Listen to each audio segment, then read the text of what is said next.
Student को good afternoon. UGC net Saraswati academy में आरती और माय एजुकेशन थ्योरी क्लासेस। आज की क्लास में हम बात करेंगे बुद्धि का अर्थ एवं परिभाषा और बात करेंगे बुद्धि के सिद्धांत के बारे में।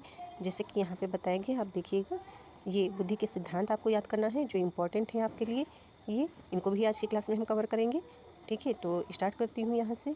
बुद्धि की परिभाषा देखिएगा आप। बुद्धि के सिद्धांत जो है, बुद्धि का अर्थ एवं परिभाषा एवं सिद्धांत, ये यूनिट आपका किस यूनिट के अंतर्गत आएगा तो आप सभी स्टूडेंट जानते हैं। यूनिट आपकी 3rd है, शिक्षार्थी तथा अधिगम प्रक्रिया हो जाएगा। ठीक है, जिसमें आप बुद्धि का अर्थ पढ़ रहे हैं, परिभाषाएं एंड सिद्धांत पढ़ेंगे। तो यहाँ पे देखिएगा, बुद्धि शब्द का प्रयोग सामान्यतः प्रज्ञा, प्रतिभा, ज्ञान एवं समझ इत्यादि के अर्थों में किया जाता है। यह वह शक्ति है जो हमें समस्याओं का समाधान करने एवं उद्देश्यों को प्राप्त करने में सक्षम बनाती है। इसके बाद देखिएगा, बुद्धि वह मानसिक शक्ति है जो वस्तुओं ठीक है, यानी कि मानसिक शक्ति है जो वस्तुओं तथ्यों को समझने में, उनमें संबंध खोजने, तर्क करने और ज्ञान प्राप्त करने में मदद करती है। साथ ही नई परिस्थितियों में अनुकूलन करने में भी सहायक होती है। तो बुद्धि क्या होती है, आपको ध्यान रखना है। मानसिक शक्ति है जो वस्तुओं तथ्यों को समझने में, उनमें संबंध खोजने, तर्क करने और ज्ञान प्राप्त करने में मदद करती है बुद्धि। साथ ही नई परिस्थितियों में अनुकूलन करने में भी सहायक होती है बुद्धि ही मनुष्य को नवीन परिस्थितियों को ठीक से समझने, यानी कि बुद्धि जो होती है हमारी, ठीक है, बुद्धि ही मनुष्य को, यानी बुद्धि जो होती है व्यक्ति को नवीन परिस्थितियों को ठीक से समझने और उनके साथ अनुकूलन होने में सहायता करती है। इसके बाद आप देखिएगा, मनोवैज्ञानिकों के अनुसार परिभाषा देखिएगा। उर्ध्वर्थ के अनुसार बुद्धि कार्य करने की एक विधि होती है। विधि है विनय के अनुसार बुद्धि के द्वारा व्यक्ति वातावरण के अनुसार समायोजन स्थापित करता है, यानी कि बुद्धि जो होती है, तो बुद्धि के द्वारा व्यक्ति जो होता है वातावरण के अनुसार जो है समायोजन स्थापित करता है। गाल्टन के अनुसार है परिभाषा। पीटर के अनुसार आप समझ सकते हैं। ये सारी परिभाषाएं हैं और अदर भी और आप सभी स्टूडेंट ध्यान रखिएगा, ये बुद्धि को प्रज्ञा भी बोला जाता है। बुद्धि शब्द जो दिया गया है, यदि प्रज्ञा लिखा हो तो आप कन्फ्यूज मत होइएगा, बाकी ये शब्द आप समझ सकते हैं यहाँ से। इसके बाद अन्य मनोवैज्ञानिकों के अनुसार भी देख लीजिए बुद्धि की परिभाषा। वेसलर के अनुसार है, थॉर्नडाइक के अनुसार है, काल्विन के अनुसार है। काल्विन के अनुसार देख सकते हैं, यदि व्यक्ति ने अपने वातावरण में सामंजस्य करना सीख लिया है, ठीक है, सामंजस्य करना सीख लिया है या समायोजन कह सकते हो, तो या सीख सकता है, तो उसमें बुद्धि है। ये देख सकते हो, इसको पढ़ सकते हो। मेन पॉइंट्स हम आपको बताते चलेंगे। ठीक है, आपको मेन पॉइंट यहाँ पे ये है, आपका बुद्धि के सिद्धांत आपको देखना है।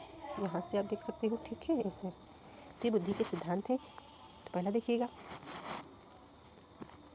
एक कारक सिद्धांत। ये जो एक कारक का सिद्धांत है तो किसने दिया है, आपको ध्यान रखना है। अल्फ्रेड बिने के अनुसार है एक कारक सिद्धांत। यह आपसे पूछा जाए अल्फ्रेड बिने के अनुसार कौन सा सिद्धांत, इन्होंने कौन सा सिद्धांत दिया है, तो आपको ध्यान रखना है एक कारक का सिद्धांत दिया। द्विकारक का सिद्धांत आपसे पूछा जाए या त्रिकारक सिद्धांत पूछा जाए तो स्पीयरमैन के द्वारा दिया गया है। तो आपको ध्यान रखना है कि जो है स्पीयरमैन के अनुसार जो है एक द्विकारक सिद्धांत और त्रिकारक सिद्धांत दिया गया है, याद रखना है, या 2 कारक सिद्धांत या 3 कारक कह सकते हो। ठीक है, इसके बाद आपको देखना है बहुकारक सिद्धांत दिया गया है, बालू रेत का सिद्धांत दिया गया है, असंख्य कारक सिद्धांत। तो ये अलग अलग नाम है, ठीक है, इसके और भी नाम है। तो ये E.L. थॉर्नडाइक के अनुसार दिया गया है। तो आपसे पूछा जाए E.L. थॉर्नडाइक ने जो है कौन सा सिद्धांत दिया है, बुद्धि का कौन सा सिद्धांत, तो आपको बताना है बहुकारक सिद्धांत दिया है, बालू रेत सिद्धांत जिसे हम कहते हैं, असंख्य कारक सिद्धांत कह सकते हैं। ठीक है, और इसमें कौन से आते हैं सिद्धांत, तो आपको ध्यान रखना है। इसमें आपका एक आपका आएगा, थॉर्नडाइक के अनुसार आपको सिद्धांत 3 प्रकार के हैं। ठीक है, ध्यान रखिएगा। एक आपका हो जाएगा सामाजिक, ठीक है, बोल के ही बताती हूँ। एक हो जाएगा सामाजिक, एक हो जाएगा मूर्त बुद्धि, एक हो जाएगा अमूर्त बुद्धि। ठीक है, तो सबसे पहले आपको रखना है सामाजिक बुद्धि, फिर इसके बाद जो है मूर्त बुद्धि और अमूर्त बुद्धि, जिसमें आप सीक्वेंस में लगाना, डिटेल की क्लास में हम बता देंगे। ठीक है, और जो मूर्त बुद्धि आपकी होती है, ठीक है, मूर्त बुद्धि को हम बोलते हैं यांत्रिक बुद्धि, और जो अमूर्त बुद्धि होती है उसको हम सैद्धांतिक बुद्धि बोलते हैं। इसके बाद थोड़ा और हम आपको बताना चाहेंगे, ये जो थॉर्नडाइक है, थॉर्नडाइक के अनुसार ये जो बहुकारक सिद्धांत, बालू रेत सिद्धांत या असंख्य कारक सिद्धांत जो बताया गया है, इसमें जो 3 प्रकार के हमने जो बुद्धि के सिद्धांत बताए हैं, ठीक है, जैसे हमने सामाजिक का बताया, मूर्त का बताया, अमूर्त का बताया, और थॉर्नडाइक ने और भी जो है अधिगम के सिद्धांत दिए हैं। तो अधिगम के सिद्धांत दिए हैं 2 प्रकार के, प्रथम नियम हो जाएगा और जो है एक गौड़ नियम हो जाएगा, जिसे हम सेकेंडरी नियम बोलते हैं। ठीक है, तो प्रथम नियम के अंतर्गत 3 प्रकार के आपके आएंगे, ठीक है, अधिगम, और गौड़ नियम या सेकेंडरी नियम के अंतर्गत आपके 5 प्रकार के आते हैं नियम। ठीक है, आप सभी स्टूडेंट को ध्यान रखना है। थॉर्नडाइक ने जो है प्रतिनियम भूल सिद्धांत भी दिया है, जिसे हम उन्होंने जो है बिल्ली पर प्रयोग किया है थॉर्नडाइक ने। ठीक है, यानी कि आपको सबसे पहले आपको यहाँ पे यही याद रखना है कि ये जो है थॉर्नडाइक ने जो है बुद्धि के सिद्धांत दिए हैं। ठीक है, बहुकारक सिद्धांत दिया है, या बालू रेत भी सिद्धांत कह सकते हैं, असंख्य, इतना याद रखना है। बाकी के जो बताया हुआ है। तो ये जो बहुकारक सिद्धांत है तो इसमें 3 प्रकार के जो है कारक बताए गए हैं सिद्धांत, ठीक है, तत्व, तो वो हमने आपको बता दिया है, सामाजिक, मूर्त और अमूर्त। और ये थॉर्नडाइक के अनुसार अदर हमने आपको बताया है कि जैसे कि थॉर्नडाइक ने प्रत नियम भूल का सिद्धांत दिया है, जिन्होंने प्रयोग बिल्ली पर किया हुआ है, ठीक है, इन्होंने बिल्ली पर प्रयोग किया हुआ है। और इसमें हमने आपको बताया कि 2 नियम भी दिए हैं, ठीक है, यानी कि थॉर्नडाइक ने जो है 2 नियम दिए हैं, प्रथम नियम, द्वितीय नियम, या जिसे गौड़ नियम कहते हैं। तो प्रथम नियम के अंतर्गत 3 प्रकार के नियम बताए गए हैं, ठीक है, अधिगम बताया गया है। और सेकेंडरी नियम यानी गौड़ नियम के अंतर्गत जो है 5 प्रकार के, ठीक है, इस प्रकार से हमने आपको बता दिया है। और इसके बाद आप यहाँ पे देखिएगा प्रतिदर्श सिद्धांत या नमूनाकरण सिद्धांत G.H. थॉमसन ने दिया है। समूह तत्व सिद्धांत थर्स्टन महोदय ने दिया है, ठीक है, ये याद रखना। 7 प्रकार के कारक बताए हैं, तत्व बताए हैं थर्स्टन महोदय ने समूह तत्व सिद्धांत में। इसके बाद J.P. गिलफोर्ड यानी कि पदानुक्रमिक सिद्धांत, त्रिआयामी सिद्धांत या बहुसंरचना सिद्धांत। तो J.P. गिलफोर्ड के अनुसार है, जिसमें आप पढ़ेंगे संक्रिय, एक आपका हो जाता है इसमें संक्रिया, ठीक है, और एक आपका हो जाएगा विषय वस्तु, और हो जाएगा उत्पाद, ठीक है। ये डिटेल की क्लास में आपको हम बताएंगे J.P. गिलफोर्ड के अनुसार, ठीक है।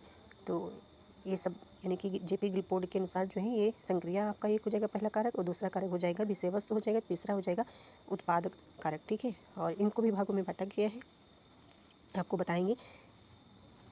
जो इन्होंने एक मूल सिद्धांत है इनका, ठीक है, मूल, और एक जो प्रथम संशोधन, और एक हो जाएगा जो है द्वितीय संशोधन। तो ये इम्पोर्टेंट है आपके लिए, ये इम्पोर्टेंट है, और ये भी इम्पोर्टेंट है आपके पेपर के हिसाब से, ठीक है। और ये E.L. थॉर्नडाइक, ये भी जो है वैज्ञानिक आपके महत्वपूर्ण हैं। तो ये सारे जो है आपके सिद्धांत इंपॉर्टेंट है, सारे वैज्ञानिक इंपॉर्टेंट हैं, ठीक है। और इसके बाद जो है थॉर्नडाइक, ये जो दिया गया सामाजिक बुद्धि, तो ये आपको समझ नहीं आएगा कि सामाजिक बुद्धि कहाँ से आ गया थॉर्नडाइक के अनुसार। तो यहाँ पे हमने अभी आपको बताया है कि थॉर्नडाइक ने बहुकारक, बालूरहित, असंख्य कारक ये जो दिए हैं, इसमें 3 प्रकार के कारक बताए गए, जैसे कि यहाँ सामाजिक बुद्धि हमने आपको बताया, थॉर्नडाइक ने बुद्धि बताया है, यानी कि थॉर्नडाइक के अनुसार 3 प्रकार की बुद्धि होती है, एक सामाजिक बुद्धि, एक मूर्त बुद्धि, एक अमूर्त बुद्धि। तो यही हो जाएगा आपका सामाजिक बुद्धि, ठीक है। यदि पूछा जाए कि सामाजिक बुद्धि किसने दिया, तो थॉर्नडाइक ने दिया है। बहुआयामी या बहुल बुद्धि हार्वर्ड गार्डनर के अनुसार हो जाएगी, ये भी याद रखना है आपको। हार्वर्ड गार्डनर ने 9 प्रकार की बुद्धि दी है, पहले इन्होंने जो है 7 प्रकार की बुद्धि बताई थी, इसके बाद जो है दूसरी बुद्धि 8 प्रकार की बुद्धि हो गई, ठीक है, जो प्रकृतिवादी बुद्धि हो जाएगी। इसके बाद जो आती है वो अस्तित्व बुद्धि आती है 9 नंबर पे, अस्तित्व बुद्धि, ठीक है। और इसमें आपको क्या देखना है इंपॉर्टेंट, संवेगात्मक बुद्धि जो है डेनियल गोलमैन ने दिया है, ठीक है। भावात्मक बुद्धि यानी कि डेनियल गोलमैन के अनुसार ही, यानी कि ये मेयर और एंड सेलोवी यानी प्रत्यय इन्होंने दिया है संवेगात्मक बुद्धि का सिद्धांत, और त्रितंत्र कारक सिद्धांत, या आप कह सकते हो बुद्धि का त्रितंत्र सिद्धांत। तो ये जो है अलग अलग लिखा हुआ है, पर ये बुद्धि का सिद्धांत स्टर्नबर्ग के अनुसार है, त्रितंत्र कारक सिद्धांत, ये तीनों एक ही नाम है, ठीक है, अलग अलग प्रकार से दिए गए हैं। बुद्धि तंत्र सिद्धांत स्टर्नबर्ग के अनुसार, तो ये हो जाएगा। तो ये आपको भी इम्पोर्टेंट है आपके लिए, इसको भी आपको अच्छे से याद रखना है। तो स्टर्नबर्ग के अनुसार जो है, यानी कि ये स्टर्नबर्ग के अनुसार जो है 3 प्रकार के उपसिद्धांत या जो है बुद्धि बताई गई हैं, तो आपको याद रखना है। एक आपका हो जाएगा विश्लेषणात्मक सिद्धांत हो जाएगा, जिसे हम घटक बुद्धि बोलते हैं। एक हो जाएगा सृजनात्मक, ठीक है, सृजनात्मक जिसे हम बोलेंगे अनुभवजन्य बुद्धि, ठीक है, 1 नंबर हो जाएगा। 2 नंबर हो जाएगा, एक हो जाएगा 3rd नंबर पे व्यवहारिक बुद्धि, ठीक है। व्यवहारिक बुद्धि कह सकते हो, या फिर आप प्रासंगिक बुद्धि कह सकते हो, या जो है आप कह सकते हो व्यवहारिक कहिएगा आप, या फिर आप जो है प्रासंगिक या संदर्भात्मक कह सकते हो, ठीक है। इस प्रकार से 3 प्रकार आपको याद रखने हैं, जिन्हें हम उपसिद्धांत और बुद्धि के प्रकार 2 तरीके से इसको समझा जाता है, ठीक है, पर हमने आपको एक साथ में ही बता दिए हैं, विश्लेषणात्मक और घटक बुद्धि, ठीक है, एक साथ जोड़ करके, और सृजनात्मक और अनुभवजन्य बुद्धि, और आपका जो व्यवहारिक और जो है प्रासंगिक बुद्धि। इसके बाद आप इंपॉर्टेंट टॉपिक हार्वर्ड गार्डनर के अनुसार हमने आपको पहले ही बता दिया, यहाँ पे ये एक ही नाम होगा, ठीक है, बहुआयामी या बहुल बुद्धि, बहु सिद्धांत बुद्धि का सिद्धांत या बहु बुद्धि। इसके बाद आप देखिएगा कैटल के अनुसार तरल ठोस बुद्धि हो जाएगा, यानी कि तरल ठोस बुद्धि आपसे पूछा जाए तो आपको बताना है कैटल ने दिया है, ठीक है, कैटल सिद्धांत है। तो ये सब आपको ध्यान रखना है, कैटल ने जो है कौन सा सिद्धांत दिया है, ध्यान रखना है, तरल ठोस बुद्धि। तो आई होप आप सभी स्टूडेंट को समझ में आया होगा, और आप सभी स्टूडेंट ध्यान रखना, अपना अपना पढ़ाई करते रहें, रिवीजन करते रहें, थ्योरी क्लास भी इंपॉर्टेंट है, और PYQ आप करते रहें। और ये इसको आप जो अपनी कॉपी में लिख लीजिएगा, सारे ये जितने हमने वैज्ञानिकों के सिद्धांत बताए हैं, और मिलते हैं अगली क्लास में। Thank you.